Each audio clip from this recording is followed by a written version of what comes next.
Linda, you're a delivery manager or a director of delivery here at Elemica. Yes. So in a lot of ways, you have a lot of insight over our product roadmap. Yes. What's it like working with our technology team, our product team here at Elemica? The difference between this team and other teams that I've seen at software development companies is that this particular team is very knowledgeable about the present and the upcoming technology, and they're also very well suited to be self-managed. They come back with different and innovative ideas instead of just doing the status quo. They're always looking for ways to improve something, not just repeat what you've seen before just because you're used to it. There's always a better way or a more efficient way, and that's where their focus is. So how do you balance that personally and then also insight from the team here? They have this drive to build some really cool, innovative things, things you haven't seen before, using the latest and greatest technologies.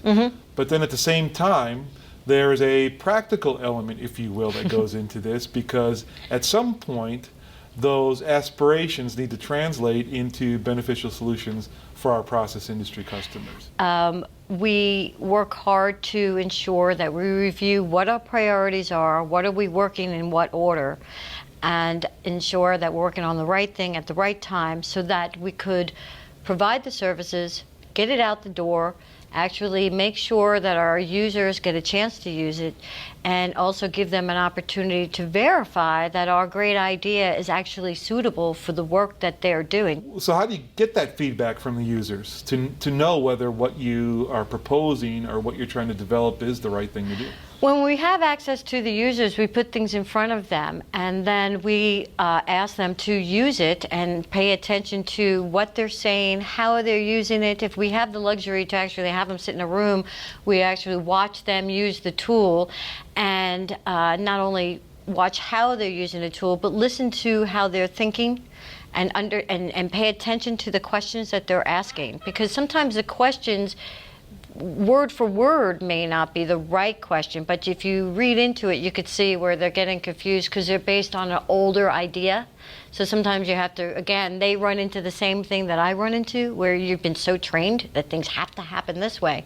That sometimes you have to stop them and say, okay, I understand your question, but step out of that for a minute and let me give you a new paradigm. It sounds to me that a big element of what you're doing is change management, if you will, because you've had this context to where our customers have been operating on for quite some time. Right. And you're asking them to then step out of that context. Right. And imagine a different way. How do you manage that process? I think that's probably more difficult than even the technology development in some ways. It's a matter of really understanding what's important to your client.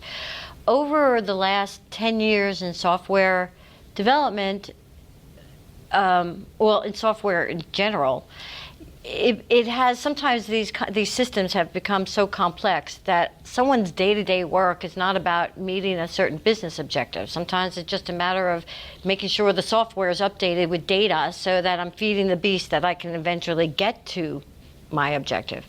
And that's where we are building our product based on that, to remind the person that they are actually the intellectual individual and not the software. The software is a tool compared to something that you have to just be a slave to. I think technology, the intention underlying all technology has been to the benefit of the users to make either their work life or their home life or whatnot easier or more pleasurable or more efficient, right? And I think you're absolutely right. That good intention gets corrupted over time to where it's no longer that efficient mechanism that's helping you, but it's a beast that's consuming all your time and energy. Right, and that was a natural evolution because originally, remember, software was developed to be something that you used in your workflow. What we've done is stepped out of that and said, okay, let's look at the entire business, the whole holistic universe, and figure out what are we really doing and why do we want to do it. So how did you get into this role where you have this business acumen that you're clearly describing to us, but then there's this technological acumen you have as well. What led you down the path to where you've gotten today? Part of a project manager's role is to ensure that the requirements that someone is speaking about when they say they think they need this is to ensure that what they think they need is actually going to meet their objectives. You know, people constantly go to solve a problem, but we hire professional problem solvers. That's what our R&D team are. So sometimes I might say, oh, I need a button to do this, or I need a report to do that.